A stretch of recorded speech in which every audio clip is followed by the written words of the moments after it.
There was a time I believed that if I was perfectly good in every possible way, I would be loved and safe. I was wrong. Trying to be good nearly killed me. I smiled politely, swallowed my anger, and bent over backwards to please. I was a model of kindness, a saint made of porcelain, fragile but beautiful on the outside. I thought denying myself was righteous. I thought being selfless made me strong.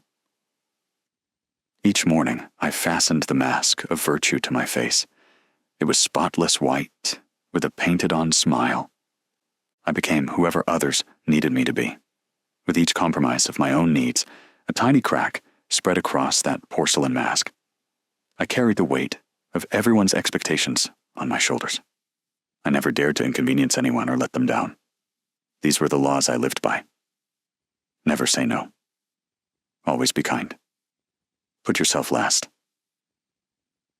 I tiptoed through life as a people pleaser, terrified of causing the slightest disappointment. I was chasing moral perfection, trying to be an angel in a world that feeds on angels. But the world is not gentle with angels. Beneath the praises I earned for my goodness, I felt a quiet truth gnawing inside. I was exhausted. The harder I strived to be perfectly good, the more my spirit strained under the weight. Chapter 2. Cracks beneath the smile. Outsiders saw me as gentle and composed, but inside I was nearing collapse. The cracks beneath my smile were growing, spiderwebbing through my spirit. Night after night, I found myself drained and empty, staring at the ceiling with a weight on my chest. I would retreat to my bedroom, close the door, and finally let my smile fall away. Only the walls witnessed me crumple like paper. In the dark, I felt pieces of my soul flaking off, as if the porcelain facade were shedding its paint. I'd sit on the cold floor, head in my hands, and feel the tears burn hot tracks down my face. I was burning out quietly. No one knew the depth of my fatigue because I hid it behind practiced graciousness. As long as I said, "I'm fine," the world assumed I was. Sometimes a small, resentful voice in me whispered that it wasn't fair. Couldn't anyone see I was hurting? But I smothered that voice with guilt. A good person doesn't burden others with their problems. My body started sending distress signals. A tremor in my hands when I poured my morning coffee. A constant ache in my neck and shoulders from tensing up to hold myself together. I couldn't remember the last time I truly relaxed. Even sleep offered no escape. Lying in bed, my mind raced with anxieties, replaying the day's small failures and the ways I could have been better. I woke up just as tired as when I went to bed, a hollow shell running on fumes. Still, each morning I would pick up that cracked mask and put it on again. I was determined to be good, to be strong for everyone. I thought if I just tried a little harder, I could hold myself together. But the foundation was crumbling. Behind my courteous nods and soft laughter, a silent scream was building. I was collapsing in slow motion, and nobody noticed a thing. Chapter 3. The Vanishing Self. Every day that I lived only to please, I faded a little more. It's a strange sort of pain to erase yourself slowly. I had become so good at being what others wanted that I no longer knew who I was. I felt like a ghost haunting my own life, present but unseen, weightless and hollow. The pain of self-erasure was a quiet kind of agony, like mourning someone still alive. I realized I couldn't remember the last time I did something just because I wanted to. My likes, my wants, my dreams, they'd all been smothered under the blanket of being good. I was always adapting, always agreeable, a mirror to everyone around me. I laughed when others laughed, nodded when others nodded, trying to be inoffensive and perfect. In the process, I emptied myself out. When I looked in the mirror, a stranger stared back. Their eyes were dull, drained of spark. I had worn the mask of the good person for so long, I'd forgotten the face beneath. Who was I without that mask? I feared there was nothing left of me behind it. I became a living silhouette, an outline filled with everyone else's expectations, but devoid of my own color. I had buried so many parts of myself to maintain my image of goodness. It happened little by little, a slow sacrifice of self on the altar of approval. My anger, buried under forced smiles and soft apologies. My desires, traded away so others could be satisfied. My opinions, silenced to avoid upsetting anyone. My wildness and passion, locked in a cage of guilt and fear. Each sacrifice felt noble at the time, but together they left me gutted. I had carved myself into a statue of virtue, and in doing so, carved out my heart.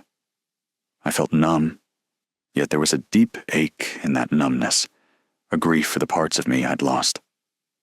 Late at night, I would ask, in despair, if I vanished completely, would anyone even notice? I was terrified that the answer might be no. Chapter 4. A Wolf in the Woods.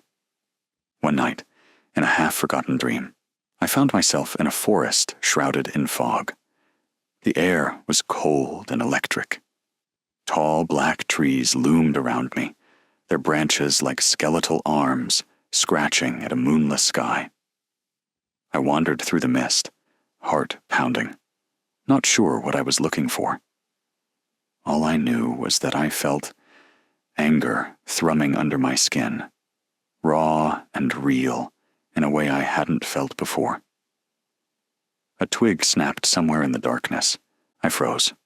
Between two gnarled trees, a pair of eyes glinted, catching the faint light of the stars. They were fierce, yellow eyes, watching me. My breath caught in my throat. From the shadows emerged a massive wolf, its fur as dark as the night, its presence both terrifying and hypnotic. It stepped forward slowly, silently, muscles rippling under its coat. I could feel its gaze penetrate me, as if it saw every secret, every suppressed emotion I had ever buried. I wanted to run, but my legs felt rooted to the forest floor.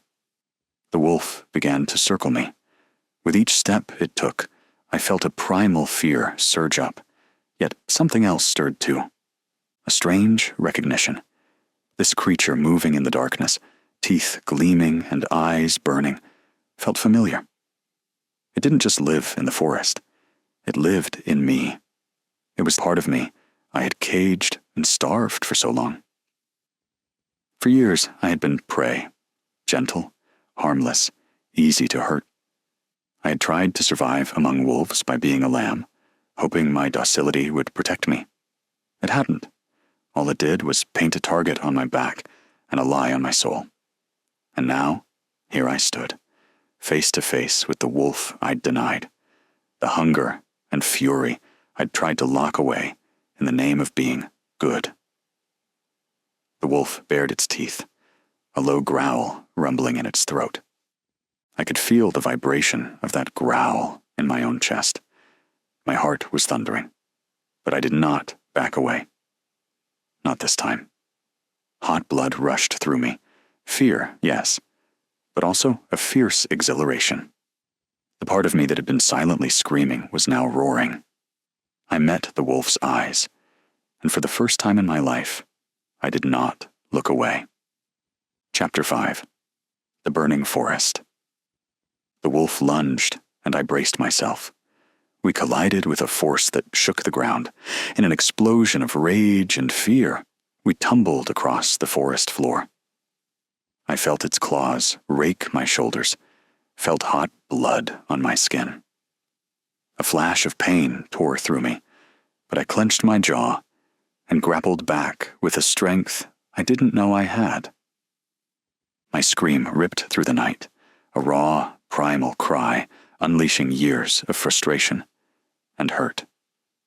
Around us, the forest began to burn. Orange flames licked up the trunks of ancient trees, turning the fog to glowing smoke. Sparks swirled in the air as branches crackled and fell. It was as if all the anger I had ever swallowed now blazed out of control, igniting everything false and rotten in its path. The heat was intense, but I hardly noticed as I wrestled with the wolf. We were locked in a desperate struggle, rolling through ash and embers. The wolf snarled, snapping its jaws inches from my face. I seized it by the scruff, my fingers tangling in its fur. For a moment, we were eye to eye amid the chaos, two creatures in pain. In its wild eyes, I saw not only fury, but years of suffering, rejection, and longing. This wolf had been caged and starved inside me, punished for my natural instincts. Its snarls were pain, as much as fury. My grip faltered as a realization cut through the haze. This creature was not my enemy. It was me, my hurt, my hunger, my will to survive. In trying to destroy it, I was only destroying myself. Tears mingled with sweat and ash on my face as I released my hold. Instead of pushing the wolf away, I pulled it closer and wrapped my arms around its thick neck. The wolf thrashed, confused by my embrace. It could have torn my throat out in that instant, but it didn't. Its claws still dug into my arms, yet I held on even as pain seared through me. My voice cracked as I whispered an apology, words lost in the roar of the flames. I sank to my knees with the wolf in my arms, refusing to let go. Slowly, the wolf's growls softened into an uncertain whine. Its muscles, taut with aggression, began to loosen. I could feel its hot breath on my neck as it panted. My own heartbeat gradually fell into rhythm with the beast's. We knelt together in the burning wilderness, surrounded by flames, bathed in an amber glow. All around us, the inferno raged, yet inside this circle of our embrace, there was a strange calm. I pressed my forehead to the wolf's brow. Its fur was singed and matted with blood, my blood, and I felt no fear now, only empathy and resolve. The creature I had dreaded and despised was simply the part of me that had been most wounded. One by one, the towering trees crashed down, consumed by fire. The life I'd built on pleasing others was burning to ashes around us. I heard the distant sound of glass shattering, as if some mirror, somewhere, was breaking in two. I closed my eyes and held the wolf tighter as the last of the old forest was cleansed by flame. Chapter 6. Forged in Shadow. By the time the flames died out, the black night had begun to yield to dawn. I rose to my feet, the wolf by my side. The forest around us was reduced to charred remains, smoldering trunks and glowing embers as far as I could see. Ash hung in the air like ghostly snow. It was a desolate sight, yet I felt an immense relief. The old world of fear and false virtue had been burned away. In the eerie quiet that followed the inferno, the wolf pressed close against my leg.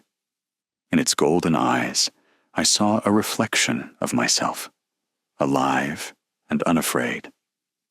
We were bound now, inseparable. As the sun's first light broke over the horizon, the wolf threw back its head and let out a long, echoing howl. I closed my eyes and breathed in the cool dawn air, feeling its call vibrate in my bones. That howl was not sorrowful. It was triumphant. It was the cry of something lost that had been found again. When I opened my eyes, the wolf was gone. Or rather, it was within me now. I could feel its presence deep in my chest, a steady, strong heartbeat next to my own. I stood amidst the ashes of the forest, smoke curling around me in the morning light. Already, I could see tiny green shoots poking up through blackened soil, new life nourished by the remnants of the old. I realized I too had been remade. I was not the same porcelain figure that had cracked and crumbled. I had walked through fire and survived. I had been forged in shadow, tempered like steel by the very darkness I once ran from. That day, I awoke from the dream with tears on my face, but they were not tears of grief. They were tears of release, of catharsis, perhaps even of joy. For the first time in as long as I could remember, I felt whole. I no longer felt the need to don my mask. I left its shattered pieces where they lay. There was no more need for pretense. I began to reclaim my life, piece by piece.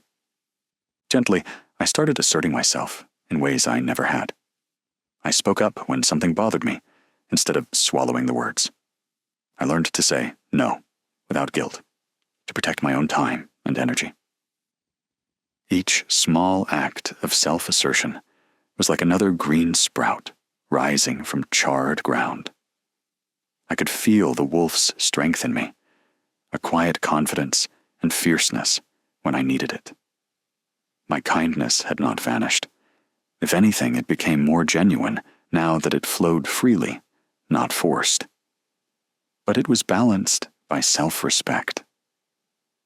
I came to understand that true goodness is not about being a harmless lamb.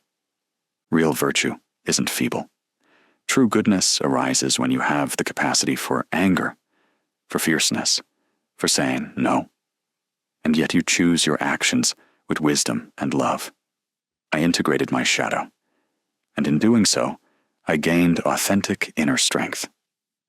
The brittle virtue that once left me at life's mercy was gone, replaced by a resilient spirit that could bend without breaking. No longer do I strive to be perfectly good in the eyes of others. I am done pouring my life into a mold that was killing me. Instead, I strive to be whole and real. I carry both light and darkness within me, compassion and courage, gentleness and ferocity. And that balance, that wholeness, feels truer than any false perfection. I have stopped trying to be good at the expense of my soul.